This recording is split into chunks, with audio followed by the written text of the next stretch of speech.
All right. Good morning. Welcome back to another Monday through Friday episode of Get Ready With Me, while we have coffee, put on our makeup, and do some free coaching. If this is your first time here, welcome. If it's not, welcome back. So Jess asked, how much one-on-one experience with coaching do I recommend before transitioning to a group program?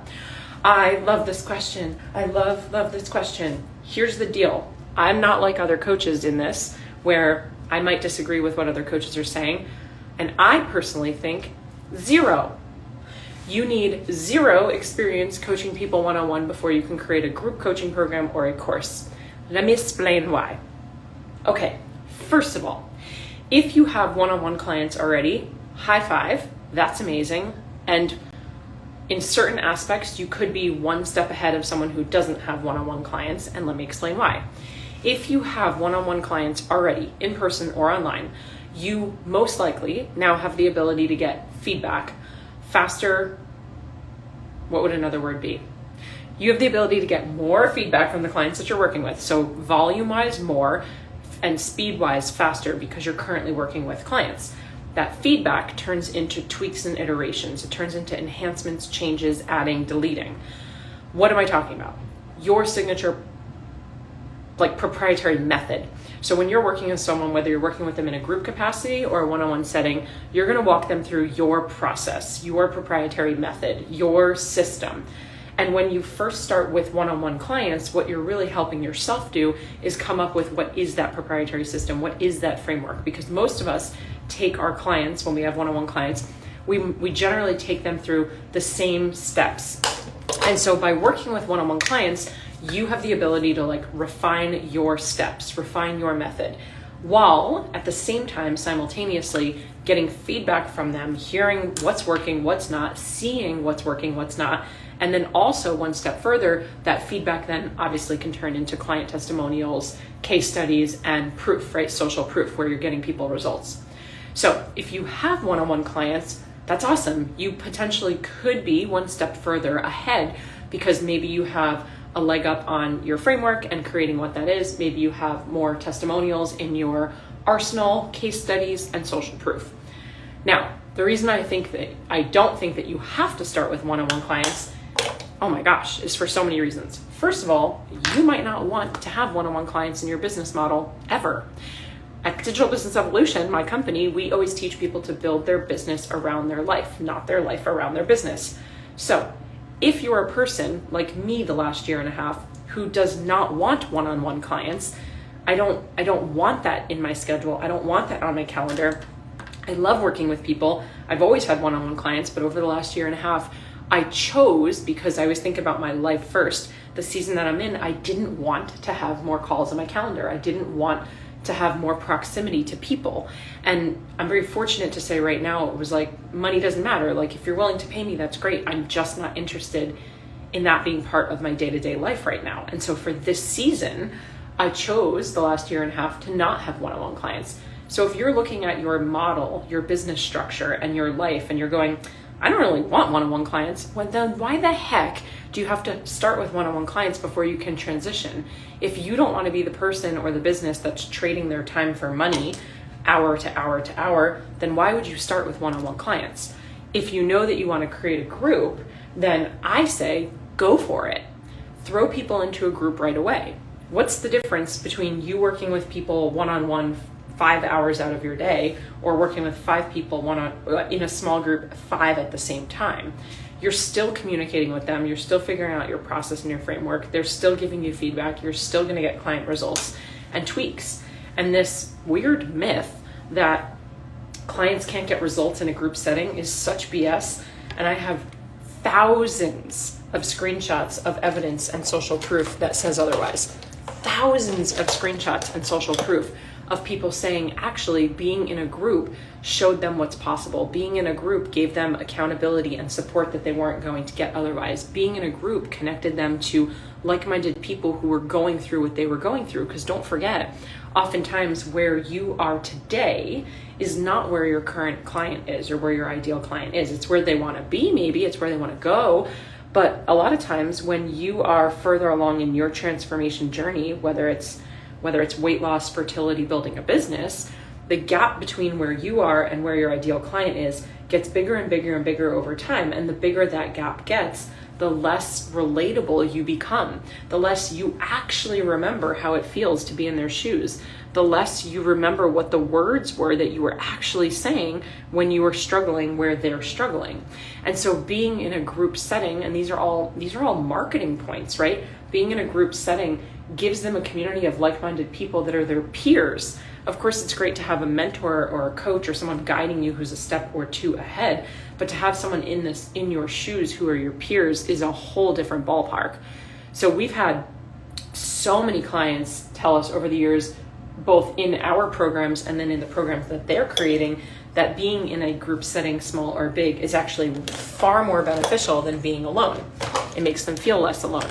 They have, like I said, accountability partners. There are things that you can do in your group coaching program or your course as well to safeguard against somebody feeling lost or like they're falling through the cracks. We have dozens of things that we do in all of our courses and group coaching programs to safeguard against that. We put roadblocks in, like bumpers, like when you're bowling, and you can put the little bumpers for kids in, or adults, no judgment. We put bumpers in because we know that it's not a matter of if someone falls off track, it's when they fall off track. It's not a matter of if somebody gets tripped up and gets in their own way and limiting belief and imposter comes up. It's a matter of when those things happen. So it's your job as the coach, the curator, the container holder, the mentor, the wizard, right? Is to create a space that's going to safeguard against those things, that's going to offer them bumpers for when they are feeling those ways. So look, if you have one-on-ones, that's amazing. You have so many opportunities for faster growth. You have those results in client testimonials, you're getting that feedback and making those tweaks and iterations, and you're probably going to be able to create clarity around what your own unique framework is, maybe better than someone who's working with nobody. But don't for a moment think that you have to start with one-on-one clients before you can ever have a group program. I just think that's such a BS approach, and I know there are a lot of coaches who say it. And here's the thing. I think that there's always going to be extenuating circumstances in any situation. So a particular niche, a particular transformation, a particular coach, it might make sense for you to have one-on-ones. And I'm trying to think of something off the top of my head. Oh, I know. Okay. So we get a lot of pushback on this where we have a lot of clients that are in the health and wellness field. And so we have a lot of registered dietitians, functional nutritionists. We have a lot of hormone therapists, gut health, right? Thyroid disease, stuff like that. When people are in a transformation that's more vulnerable, they might not be willing to share in a group setting, or that's at least what people think the objection is going to be. And so we get a lot of clients who, for example, are dietitians who are like, oh, my clients aren't going to want to talk about, or I should say fertility experts, my clients aren't going to want to talk about their fertility journey with other people, or they might be embarrassed about it or something like that. Now, here's the thing. What about a hybrid? If that's truly the case, which I have found doing this for over a decade with thousands of clients, that's actually not actually the case. That's a story that we're telling ourselves. It's very rare that people don't actually want support around it and to feel seen and heard. But if it is the case for whatever reason, then what if you ran a hybrid model where you have a group coaching program? It could be small group. You could put a cap to it. It could be 3 people, 5 people, 10 people. It doesn't have to be a group of 50. But what if you did a hybrid where then you also offered some sort of like one-on-one aspect to it, where they can phone a friend, right? They can SOS call you, or once a month, or once through every phase, or once every other week. Maybe it's not even you. Maybe it's a coach that you have, or a dietitian that you have on your team, or whatever that might be, where they can do individual check-ins. Maybe it's not a call. Maybe there's a check-in assessment that they send via email, and they do personalized one-on-one check-ins. Again, we get this a lot with our RDs who do gut testing, where they send off stool samples and take them back, or they're doing blood work. Of course, that stuff is still going to be custom. It's still going to be one-on-one, but that doesn't mean that in a group setting, we can't come in and all have the same Voxer or the same Facebook group where we're cheering each other on. It doesn't mean that we can't still have the same portal of videos that we're going to watch and workbook pages that we're going to go through. It doesn't mean that we can't still get on the same coaching calls together to ask questions, while in addition to that, having a hybrid model where, yeah, my stool sample is my stool sample and it's going to get back particular results. And then you might put me on a custom protocol. But majority of what you're going to be teaching, and again, I've done this thousands of times, so give me an example of something that won't work and I'll show you how it will.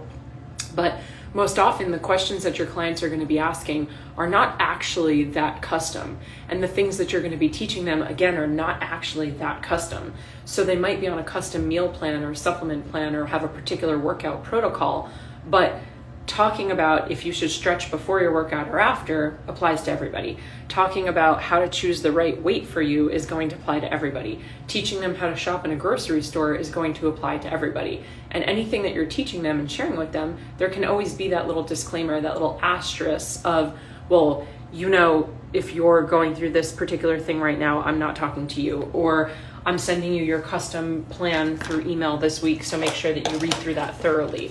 If you're on this medication, right? Like there's always a way to customize it. So I'm just in the camp of doing this group thing because I see so much more success for the person going through the transformation, the client, if you will. I see so much more success for clients when we have the village. So like literally how we talked yesterday about my own mindset and little meltdown that I was having. It takes a village. And anybody in here knows that any transformation that hasn't happened yet, oftentimes hasn't happened yet because we, the human, get in our own way. We don't have the accountability. We don't have the resources. We don't have the support. And we don't have the people around us to help us get there. So I'm a huge advocate for group coaching. I'm a huge advocate for courses. In fact, our entire ethos of our company is that. That's what we teach. That's what we specialize in. Yes, you can have one-on-one clients, but also you're going to cap yourself out. And if that's not the business that you want to be building, then why would you start building that? You know what I mean? Like that doesn't make any sense. And again, like I said, your groups can be as big or as small as you want. They could be a hybrid model with some one-on-one touch points. They could also be a hybrid model with how you're delivering it. You get to choose. This is your business. That's the best part about being an entrepreneur. You get to create your life and your business however you want them to look. Now, it is your job to position it appropriately. So if your ideal client thinks that they need to have one-on-one coaching, it's your job to showcase to them why they actually don't and how being in a group could be more beneficial. And that's something that we do, and we spend time figuring that messaging out and talking to our clients about it. And one of the things that we always hear from all of our clients and all of our courses and all of our coaching programs is the number one thing that they get out of our programs that's like the least expected, the thing that they were not expecting that they get out of our programs is the incredible community. And we don't sell the community. I'm not out here like, when you join Empower, you're going to get this amazing community. You are, and you can be a part of our alumni network, and we do free workshops every single month for all of our alumni. Like, it is insane what we offer, but we don't sell the community. We sell the transformation of where you're going to, where you are now and where you're going to be after. And yet the number one thing for 6 years that our clients, almost 6 years, that our clients have been saying about our signature program, Empower, is the community. Our masterminds, the community. Our mid-tier programs, the community. Our self-study programs, the community. Because once you're in our world, you're in our world and our community forever, and we treat you like that. We don't treat you like a number. So we can talk on a different episode about the proprietary method that we teach to coaching. Because we teach the 4C method to courses and group coaching programs. So here's the deal. I will break that down for you for our 4 C's. Ian, I got you. And with those 4 C's, this is part of our method that we teach all of our clients because we really do see that it works. This is not like a throwing spaghetti at a wall. This is over a decade of me practicing this and trying it and tweaking it and making iterations. So great question. I'm going to wrap today with this question. I know I only talked about one thing, but the question was, do you have to start with one-on-ones before you can transition to group? And my answer is just absolutely no. No, you don't. If you have them, great. If you want them, awesome. If you will feel more comfortable doing that first, go for it. But it's like that quote, the time is going to pass regardless, right? Time is going to pass no matter what. And so you can spend the time either tweaking, refining, finessing, and figuring out with a small group of people, 2, 3, 4, 5, 10, or you can figure it out with individual people, and it's just more of your time. Either way, the time is going to pass.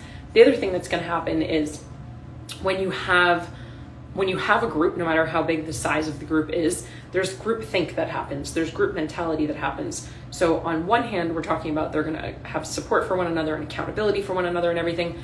But the other thing that happens is when group think happens, have you ever been in a group where, we do this with our team all the time, I'm going to say forced, where you're forced to brainstorm? Like, do you remember back in 4th grade, your teacher would give you, I used to do this in gym class when I was a gym teacher.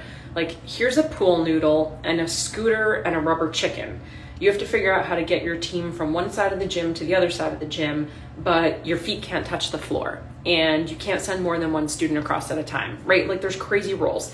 And then group think happens where you brainstorm together, and the creativity that happens when you have group think, thinking outside the box, all of a sudden, when you get to a point where there are no more ideas, that's where the best ideas come from.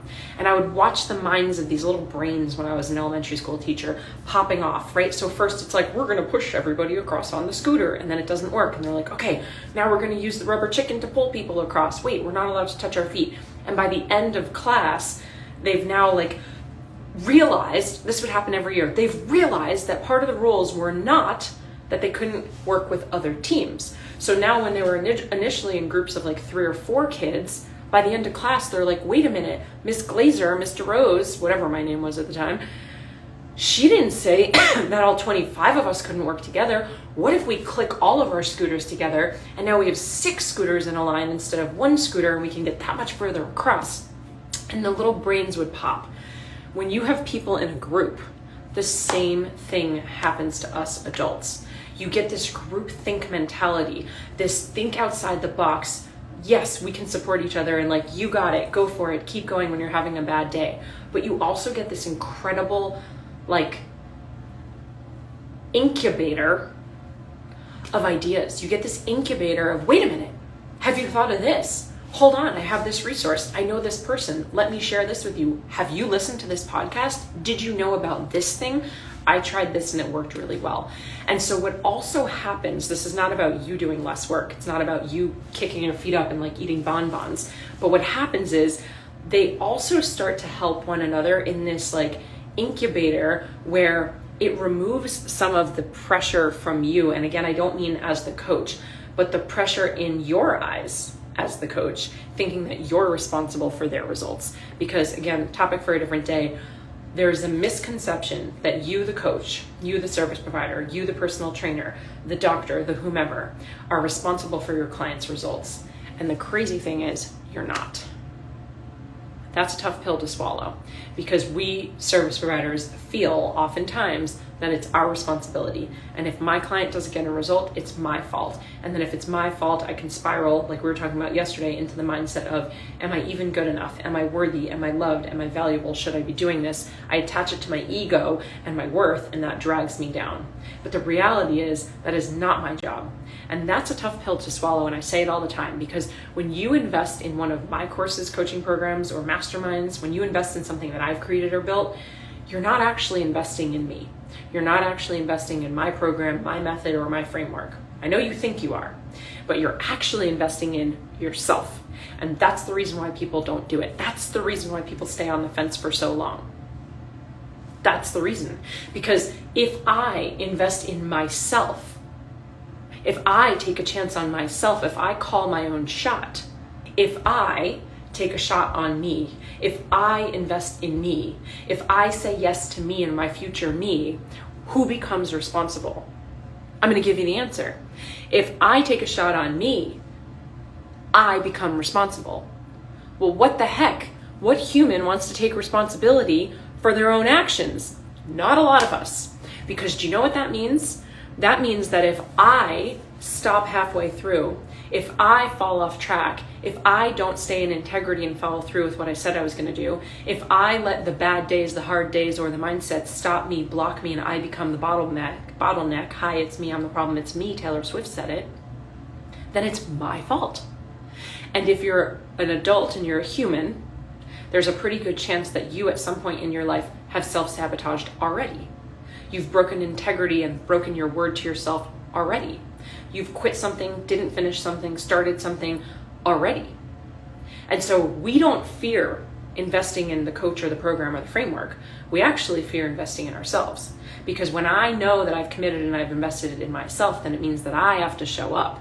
And what often happens is when your clients are coming to you and they're on your sales page and they come to your free webinar and they're thinking about it and they're in your DMs and they're asking you the 75th question about your program, it's because they've been here before. Yes, maybe they've invested in another coach and they quote unquote didn't get results. Maybe they've bought another program and they quote unquote didn't get results. But what actually happened is that they started and didn't finish. They started and they let themselves slip back into bad habits. They started and struggled, but instead of asking for help, they slid off into the background and they hid, right? They snuck away in the background and they hid. And so when they come up against another opportunity for transformation, the fear starts to bubble in of deep down inside subconsciously, but what if I do it again? It being not finished. What if I self-sabotage again? What if I don't complete it again? Last time I tried this, someone around me didn't support me. Last time I tried this, someone around me judged me. Last time I tried this, it didn't work, and I'm saying that in quotes. And so they stop themselves before they take action because of the fear of what it could look like based on the evidence of what happened in the past. We create stories around what we believe to be true. And we're not just making things up fiction la la land, we're making things up based on what we know to be true. What we know to be true generally comes from what we see around us or what we've seen in our life before. And so if our only evidence is that every time I've tried, I've failed, well, it's really easy for me now to externally point fingers and say, well, is it? How many coaching calls are there? I'm not going to be able to come to all the lives. I've already tried a program like this before. I don't know. Last time I tried this didn't work. My neighbor said that keto isn't good. I heard that I should be doing something else, right? And so now we look externally to point fingers, and we all do this as humans. Nobody gets out of this. So we look externally for excuses. We look externally for objections. We look externally for reasons why or why not. We look externally to point the finger of responsibility. So the crazy thing is, as a coach, it's actually not your job to get your clients a result. What your job is to deliver on the things that you said you were going to. So if you said that you were going to give somebody the framework to get them from A to B, you got to give them that framework. If you said that they were going to have 12 coaching calls, then you need to deliver the 12 coaching calls. If you said that they were going to have support in the Facebook group on Monday and Thursday, then you need to give them support on Monday and Thursday. And in my opinion, I am always in the camp of under promise and over deliver. Because for us at DBE, that's literally one of our core values. One of the things that the approach that we take when we're going to host a free training or a mastermind or a webinar, a masterclass or a webinar, we literally say to each other, how can we make this free experience better than our competitors' paid programs? And we thrive off of that. How can I make this free experience better than someone else's paid program? Not because I'm trying to be better than them. I'm trying to create an experience for you that is better. I'm trying to create an experience for you that actually gives you the tangible, tactical things and the value so that you can walk away and implement. If anybody here follows Alex Hormozi, we follow the same approach that he does. He gives it all away for free. In fact, he doesn't sell anything. You literally cannot buy something from him. You cannot buy coaching or courses or anything. People are begging to work with him. And his ethos is, I'm going to give you so much for free that you're going to get your business to a particular level, $1 million to $3 million a year, so that at that point, I can become an investor. I can acquire part of your company, and I can help you scale it. I want my free information to get you to that point. And I say it all the time, humbly, but you can listen to my podcast, my YouTube, and both of my Instagram channels, and you can scroll back to 10 years ago on these channels. And you can take what I have taught for free, and you can sit down and keep your blinders on and get yourself to work, and you can build yourself a multiple six-figure business. I personally think you can build a 7-figure business off of what I've taught for free. And I know because now I've had the client proof. I know because we have had clients go from 0 to millionaire using our framework. No paid ads, no big following, nothing fancy, no funnels, no webinars, 0 to $1 million in revenue following our simple frameworks. The same frameworks that I have taught piecemeal on social media for the last 10 years. we want our free stuff to be better than our competitors' paid stuff. Because it's not mine. I don't own the information. The information is not proprietary. The way that I teach it is proprietary. You can Google, I assure you, you can Google how to start an online business and find a lot of information on it. You can go to YouTube and you can see 100,000 content creators talking about how to figure out your niche and ideal client. You can go to ChatGPT and ask ChatGPT. The information is not proprietary. Thousands of books have been written on digital marketing and how to position an offer and how to figure out your price and how to write a business plan and how to use Instagram. Thousands of books and podcasts. The information is not proprietary. So why would I hold the information back if I have the information to share? It doesn't hurt me in my sale. People think if I give too much away for free, then people aren't going to come back to buy. No, that is not true at all. I'm going to end it here. There's two ways to think about value when you think of or giving away information for free. There's one school of thought that says if you give too much away for free, people aren't going to come back to buy. So I'm a child of the 80s. Anyone else here? Give me a heart if you're a child of the 80s or earlier. Back in the day, we used to go to the mall, and in the mall, they had a food court. And in the food court, they would stand there and they would offer you try a chicken on a stick, right? Like a little toothpick, a little chicken on it. There's one idea or concept that if they give you chicken on a stick and you taste it and you like it, they then say, great, do you want to come in and buy a meal? And you're like, yeah, it was really good. I want to come in and buy a meal. Perfect. So I gave away a little bit for free and you came in to buy the rest. Conceptually, if they gave you a whole plate of food, there's chicken, rice, and broccoli, they give you a whole plate of food, they say, taste my food, see if you like it. You eat the whole plate of food, and then they say, great, did you like it? Yes, do you want to come in and buy some? You're like, no, I'm full. I'm good. You gave me everything, I'm full, I don't need it. This is one school of thought with free value. I get it conceptually. If you fill them up with free value, they're not going to come back and buy anything from you. If you give them everything, what is it? The cow saying? Don't give the milk away. Don't give the cow. What's the cow saying? You know what I'm saying? I don't know what I'm saying. Anyway, if you know it, write it in the chat box. So conceptually, I understand this school of thought of don't give away too much for free, because if you give away too much, then they're not going to buy anything from you, and that's bad business advice, right?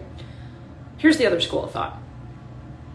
Has anyone here ever been to a concert or a music festival? Say me if you've ever been to a concert or a music festival. And then when you say me, just out of curiosity, no judgment, give or take, how many dollars did you spend on the ticket? Mike and I went to 2 concerts in the fall last year and they both were around $200 a ticket. Apparently that's just normal now. So we've bought tickets to concerts and festivals and music and stuff like that, right? Now, T Swift that we were just talking about, her tickets are $1,000 right now for nosebleed section. I went to a Madonna concert 15 years ago and it was $300 for a ticket. Music festivals, I went 10 million years ago. Ultra Music Festival, I've been 5 times. For a 3-day pass, it's $700, right? You go to a one-off concert, $25 maybe if you're lucky. Lawn seats at PNC Arts Festival in New Jersey. It's not called that anymore. You're going to see, Tom Petty back in the day in high school, 311, Amber, color my energy. $25 for lawn seats. Okay, so we've all agreed that we've paid for tickets. Here's the thing though. True or true? Can't you listen to your favorite music for free on the internet? Can't you Google and find your favorite artists and listen to them on the internet, on YouTube and Pandora and Spotify and iTunes and Apple Music? Can't you go to their Instagram account and their TikTok and hear what they're doing? The experience.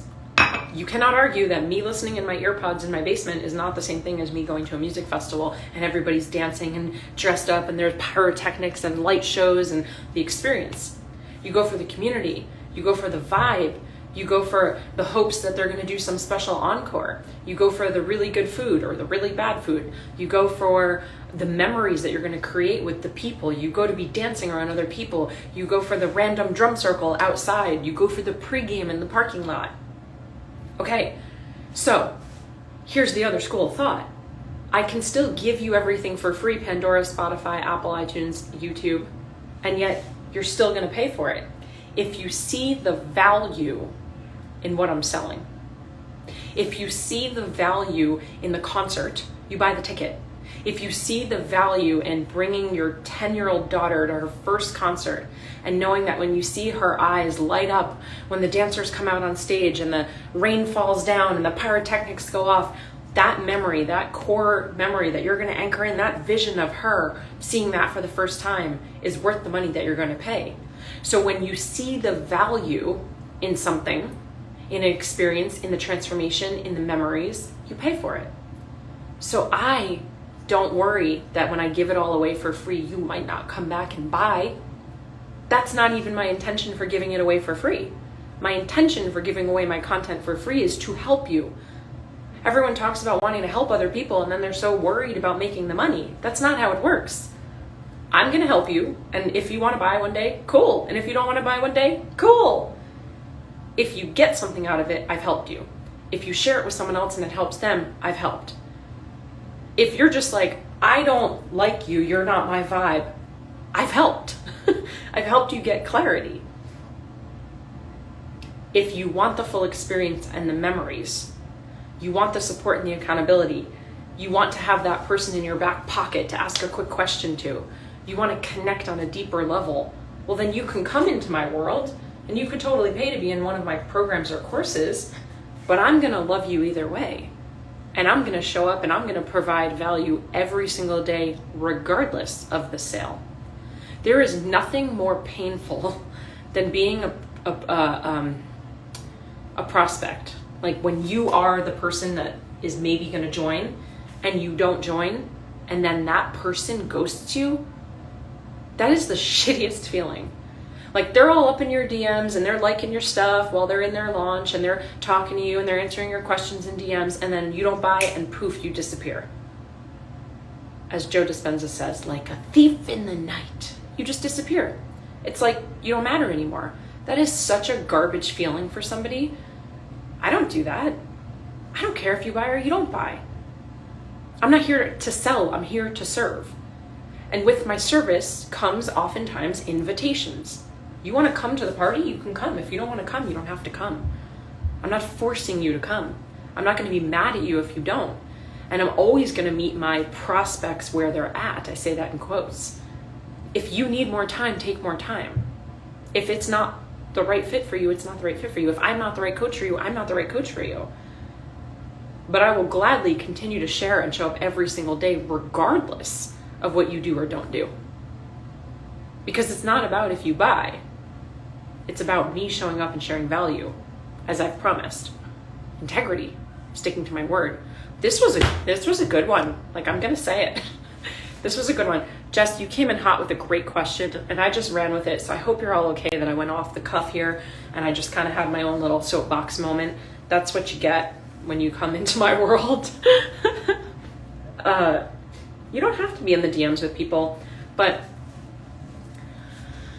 without getting into a whole other conversation today, what I would say though is the idea of not wanting to be in DMs with somebody, I totally get that and I respect that. And we want to build our life around our business, not our business around our life. No, we want to build our business around our life, not our life around your business. The quality of your questions will depend on the quality of the answers that you get, and the growth of your business will depend on the quality of the questions that you ask. And so rather than saying like, I don't want to be in the DMs, is there a way to do that? I would say why, first and foremost. Like, what's your intention? What's the resistance against being in the DMs? Is it a long-term thing? Is it a temporary thing? Are you okay with temporarily being in the DMs for a long-term goal of never being in the DMs? Is it something that you'd be willing to pass off to somebody else? Or is it, and you don't need to answer this, these are rhetorical questions.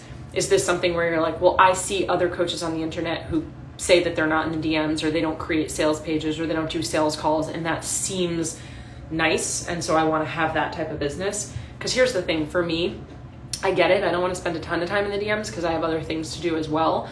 But here's the reality of it. When you're a service provider and you're a coach and you're the face of a brand, people buy from people, and you're the reason that people buy, and you're in the relationship business. Just like personal trainers, like you're in the relationship business, hair salon, right? Stylists. You sit down in that chair, people get their hair dyed and tell their stylists about like affairs and divorces and stuff that no one else knows about. They didn't sign up for that. I'm like, I just want to cut your hair. Like, why are you telling me this stuff? Because you're in a relationship business. And so I get not wanting to like be in the DMs or not having to like sell in the DMs, but my whole thing is I want to connect with you. If you're a prospect, if you're an ideal client, if you're part of my community, if you're part of my audience, I want to talk to you. I want to hear from you. I want to be on the ground floor, because remember, that gap gets big. I need to know where you're at and what you want and what you've tried and what you don't want and what language you're using. It's not that I don't want to be in there. I just don't want to I don't want to disappear. I don't know how to keep up with talking to everyone. Yeah, this is great. I mean, first things first, screenshot, right? So like anytime you're in a conversation with someone, you can take a screenshot. You also can flag the conversation. However, Instagram made a change probably about a year ago where now they don't show you every flagged conversation. They only show you like the last 30 days. So that stinks. So I take a screenshot of the person's name or like handle or part of the conversation. And then I have a photo album in my iPhone that is just like, you could label it whatever you want. You could label it prospects, you could label it DMs, you could label it conversations.